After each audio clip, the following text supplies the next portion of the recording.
No, zdaj pa prosim kolegico Alenko Puhar, da tudi ona prispeva svoj referat, in sicer ima naslov Variacije na fašistično temo. Torej, glede Alenka se vsi poznate, ampak glede na to, da se nekoliko pozablja na organizatorje, bi povedal, da je Alenka predsednica sveta našega muzeja. In tudi tle upravlja ogromno in moram reči, da lahko rečem iskrena hvala, ker sem tudi njen podanik na svetu. Torej, Alenka, prosim. Hvala vam lepa, spoštovani gospe, gospodje. Po tem zelo osebnem, ganljivem pričevanju bo moj zašel v drugo, ne bom rekla skrajnost, ampak vsekakor drugo smer.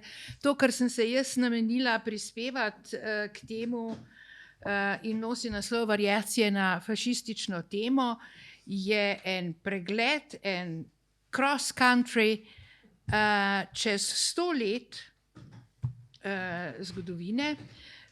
In sicer bom govorila o fašizmu in antifašizmu, ne o historičnem, avtentičnem fašizmu, pač pa njegovem mogočnem bratstvu, nastanku, razvoju in tako naprej.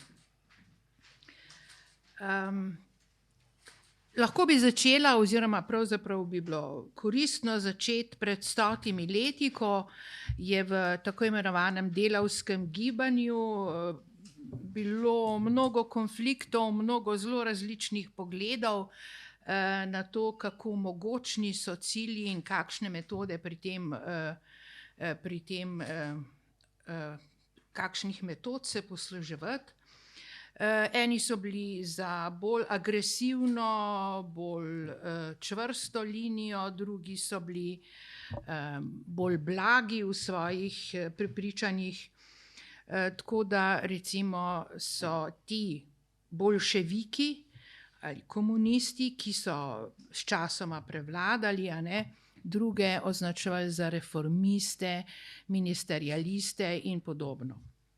No, do enega prelomnega dogodka je pa prišlo leta 1928, ko je Stalin oznanil, da so nemški socialdemokrati v resnici socialfašisti.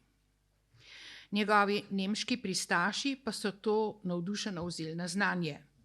Ta domislica se je hitro širila po Evropi, verjetno tudi po diktatu oziroma navodilih Kominterne, skupaj z navodili, da se socialfašisti ne sodeluje, da se jih smeši, onemogoča, če se da pa tudi spravlja s poti. No, po mnenju nekaterih zgodovinarjev je to imelo daljnosežne posledice.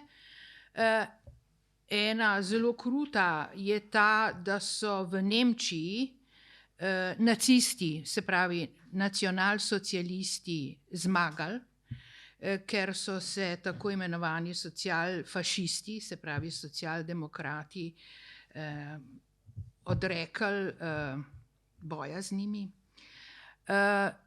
In druga pomembna posledica tega zmerjanja socialfašisti je ta, da je to povzročilo hude, tako rekoč nepopravljive zamere med vsemi mogočimi levičarji, ki jih je bilo veliko različnih barv, in te zamere trajajo še danes in so vidne v številnih poskusih, ko recimo sodelovanje ni več mogoče.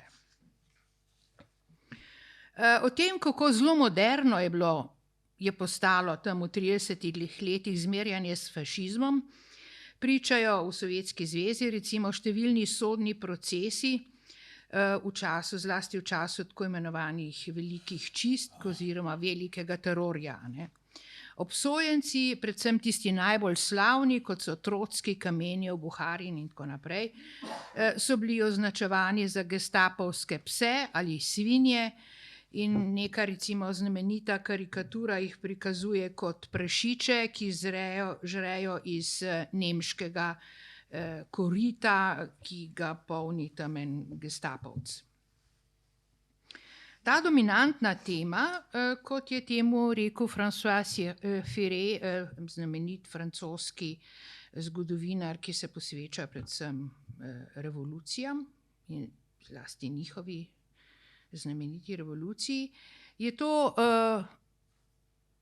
vzpostavil kot dominantno temo znotraj zgodovine komunističnega mita. In ta se v jedru glasi: samo mi smo pravi borci antifašisti in imamo pravico s fašisti označiti prav vse in vsakogar, ker edino mi vemo, kaj je fašizem. Pika.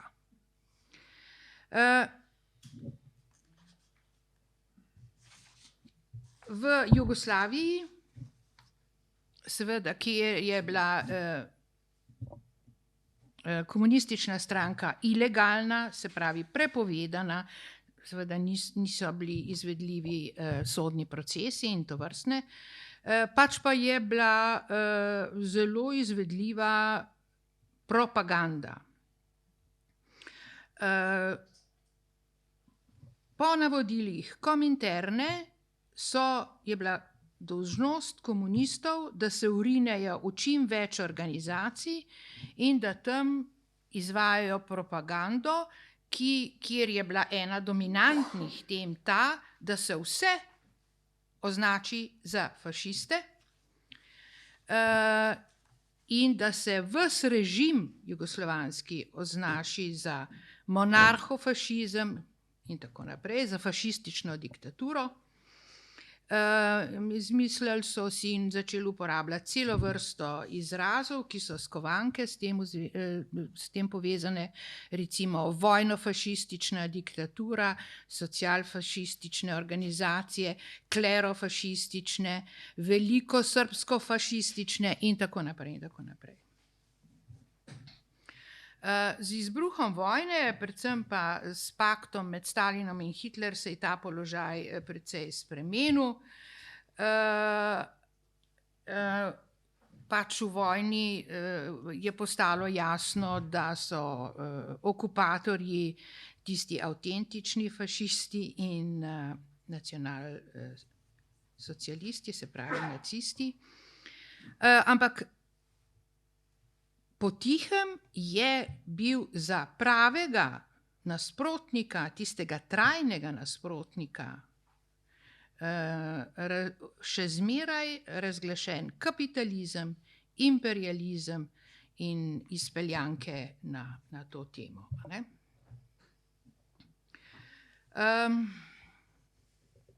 Ampak komunisti so hkrati zelo uspešno organizirali osvobodilni boj in sistem ustvarjali izrazit moralni kapital, ki so ga pa hkrati seveda označili tudi za moralni kapital monopola nad antifašizmom. Če recimo lahko citiram Tonija Juda, to je najbolj znamenit sodobni zgodovinar, ki je situacijo opisal takole. V letih med 1934 in 1939 ter znova od junija 1941 dalje pa so se Sovjetska zveza in od nje odvisne komunistične partije drugod po svetu najprej združile v tedanjo antifašistično zvezo in zatem postale od nje tako rekoč neločljive. Biti komunist je pomenilo biti antifašist. Strateške prednosti tega popolnega zlitja Sovjetske zveze z bojem proti fašizmu je Stalin vešče izkoriščal. In kot vemo, ga njegov naslednik Putin še danes. Ampak pustimo vojni čas, ki je dovolj bogato raziskan, še bolj bogato slavljen, a ne?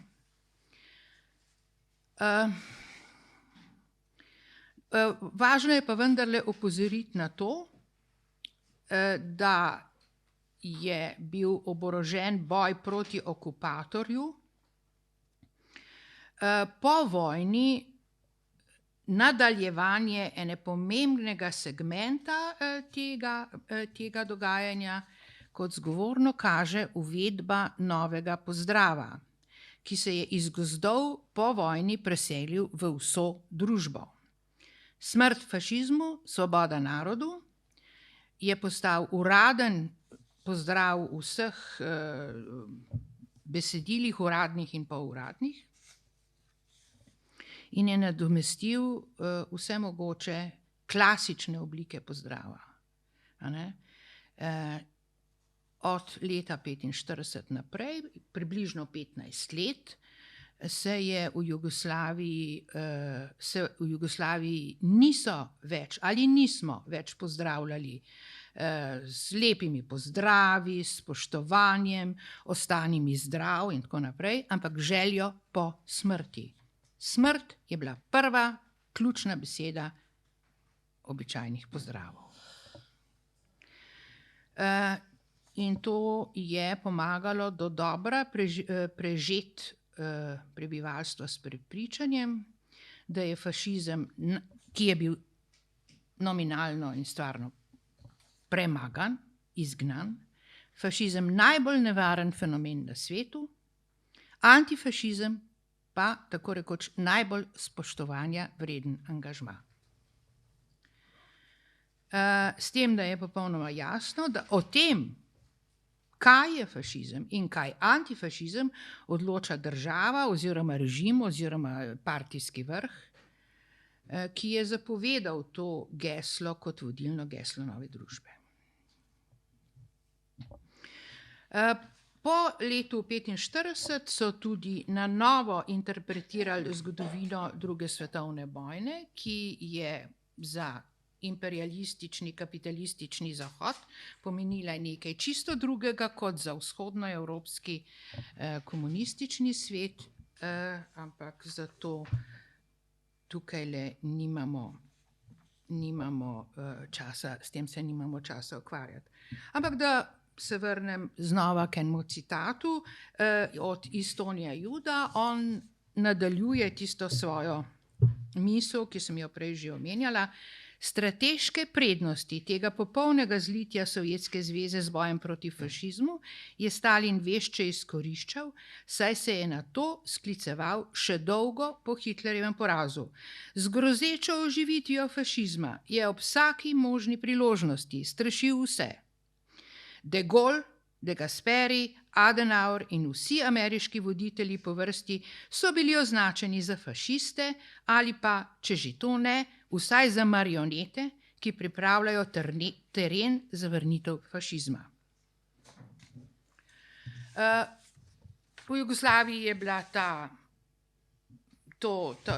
atmosfera natanko taka, ne?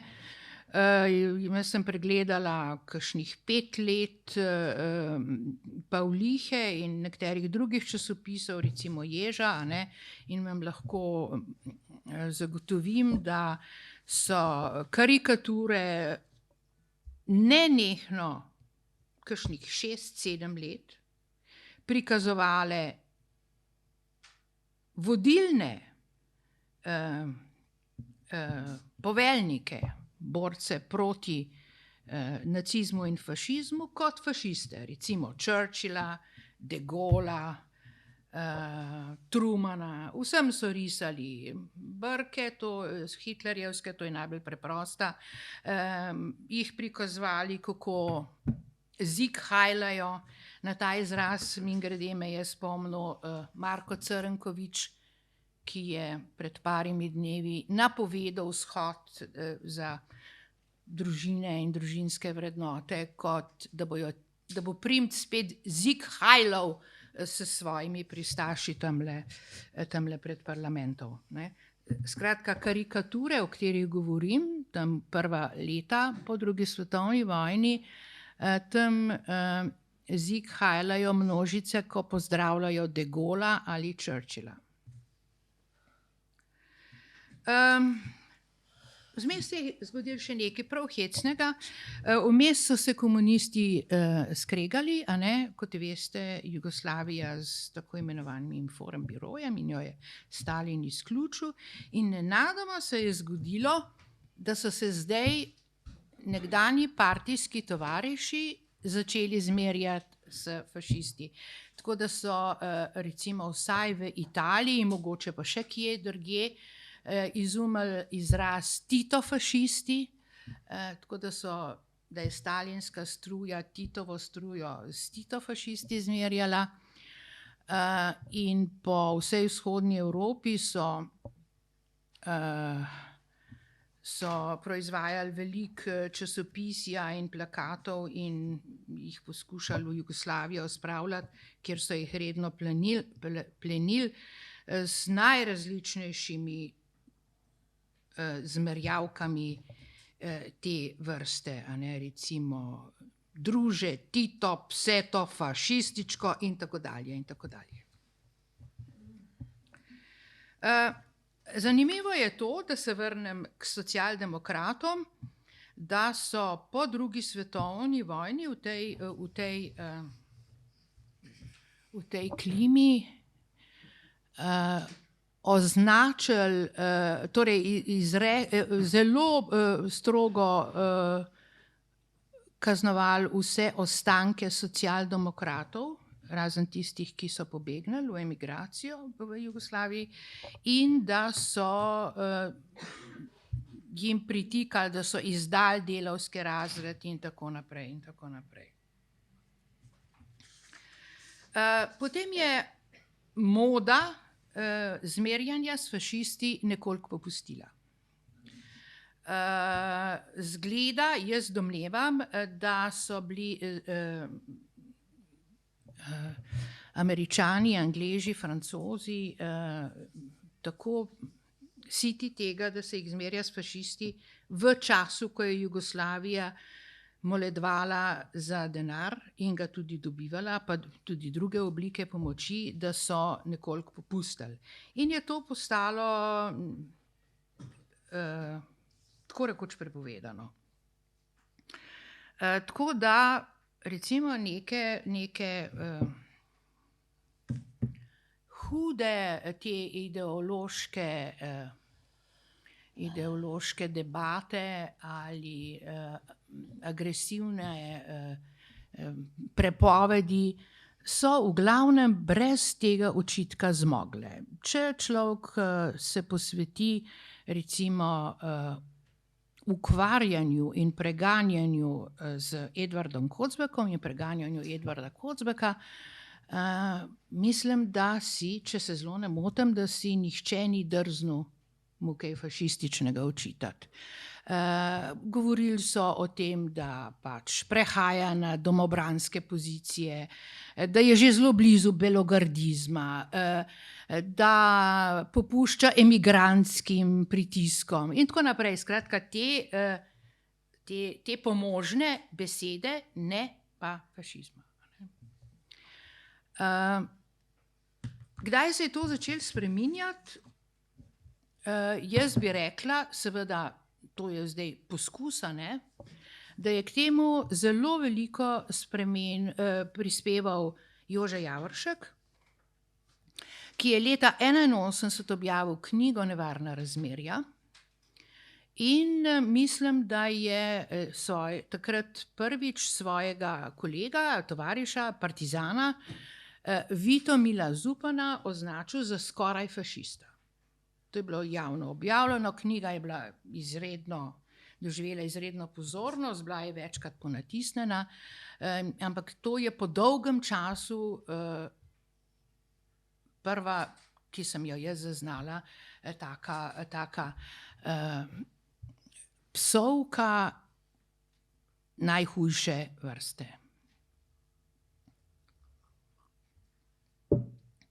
Potem je mogoče, zlasti po zaslugi Igorja Omerze, najti v zapisnikih, nekoč tajnih zapisnikih,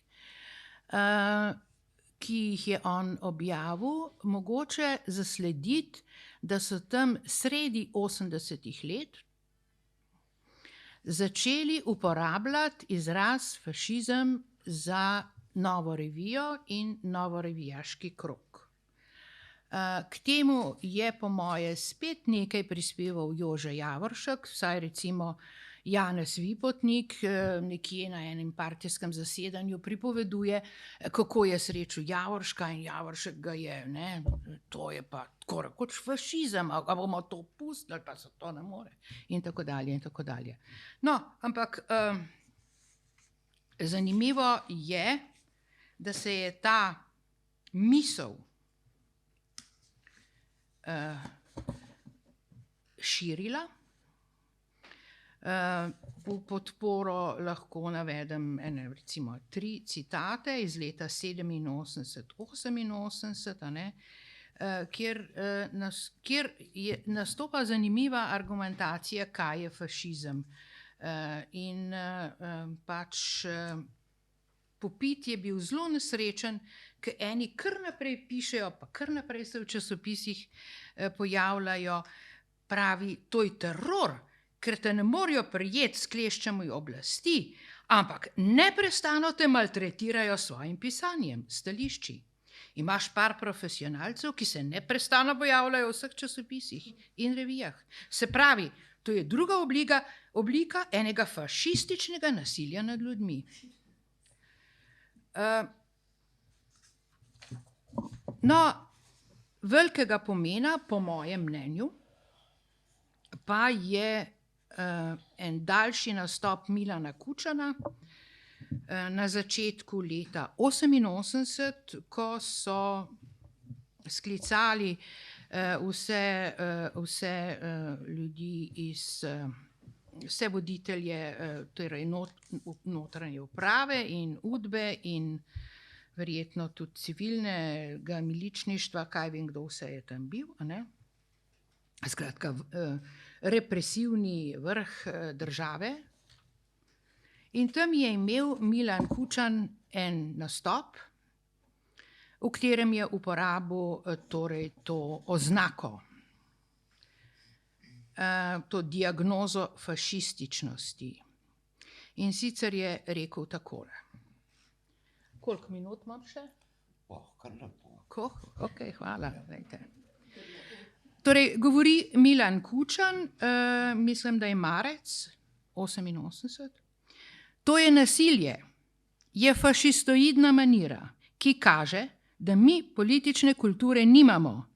In če to fašistoidno maniro, ki se kaže skozi pisanje, skozi topotanje na javnih tribunah v Cankarjevem centru, ne bomo obrzdali, se lahko zgodi, kar se je zgodilo leta 1931 v Nemčiji, kjer so bile gospodarske in socialne razmere približno takšne in kjer je z malo demagogije in z organizirano falango bilo možno osvojiti oblast. Skratka, en proces, ki smo se ga navadili mi označevati za prihod slovenske pomladi, skratka za neko demokratizacijo, za pluralizacijo, je prvi mož slovenske politike takrat, pa tudi še nekaj kasneje, imel za prihod fašizma ali nacizma oziroma za pravo nasprotje tega, kar smo mi mislili, da počnemo. In no, zanimivo je, kako je to potem v tem nastopu, pa še v nekaterih drugih argumentiral. Torej, po svojem nastopu je Kučan, ki je velja za liberalno krilo partije, bil približno tak kot Popit, ki velja za trdo linijo partije. Skratka, gre za to, ali je dovoljeno protestirati, koliko na glas, s kakšno telesno govorico, če malo zatopotaš, je to že fašizem. Skratka, gre po mojem za eno hipersenzibilnost ljudi, nevajenih ugovorov, časopisnih člankov in javnih tribun, kjer se izreče kaj zanje nesprejemljivega in nespodobnega. Ne? Ampak za namene tega pregleda je bolj važno, da je Kučanova diagnoza segla v star, železni komunistični repertoar, v resnici stalinistični repertoar diskreditiranja. Druge Kučanove negativne ocene, ki sežejo čez stopotanje na javnih tribunah, pa so bile uperjene proti prvim mislim o pluralnem političnem sistemu. Za razvoj tega sistema je verjetno zelo pomembno, da je čez 2 leti želel postati predsednik in bil tudi izvoljen pred politik, ki je bil tako zelo proti pluralnosti v politiki, da jo je označil za fašistično. In drugič, za razvoj tega sistema je pomembno, da je spomladi 1988, na začetku izbruha tako imenovane slovenske pomladi, politična policija dobila smernice. Če ne bomo delovali, se bo ponovila Hitlerjeva zmaga nad Weimarsko republiko, torej najhujše poglavje 20. stoletja. 20. stoletju. Nekaj tednov pozneje se je tovariš Kučan že lahko pohvalil, da je v odboru za človekove pravice deluje močna skupina komunistov in da teče uspešna akcija diferenciacije. Leto 1988 je torej mogoče imeti za start sodobnega antifašizma. Pri njegovem razmahu so igrali pomembno vlogo partijski voditelji s svojimi smernicami, politična policija s svojo obsežno mrežo delovnih ovaduhov in provokatorjev, pa verjetno tudi pokojnih, ki so se zbali, da bo njihovo preteklo ovaduštvo prišlo na dan, in seveda politično nastavljenih ljudi na ključnih mestih, kar je pozneje postalo znano kot delovanje globoke države. Za podkrepitev Zveza komunistov je imela posebno poklicno kategorijo ljudi, ki so bili statistično vodeni kot voditelji na stalnih dolžnostih v družbeno-političnih organizacijah. Na stalnih dolžnostih. Lenart Šetinc, na primer, je bil tak voditelj na lokacijah Pravna fakulteta, RTV, CK, ZKS. Torej, to je scena, v katero je prišel Jože Pučnik iz Nemčije in na kateri je začel politično, intelektualno in politično delovati. Treba je ugotoviti, da so Jožeta Pučnika obravnavali brez milosti, tako da je bil že pred iztekom leta 90 ožigosan za eno najbolj kontroverznih osebnosti. Opisovali so ga kot diktatorja, nedemokratičnega člana oziroma voditelja svoje stranke in demosa, aferaša. Pripisovali so mu finančne transakcije s tujino, imel je namreč po 25 letih Nemčije seveda imel marke. Torej finančne transakcije s tujino, kar je bilo tedaj kaznivo dejanje. In ga torej razglasili za goljufa. K fašizaciji, če naj tako rečem, je prispevalo dejstvo, da sta tedaj nastajali 2 socialdemokratski stranki, imeli pa sta zelo različne ideje in programe.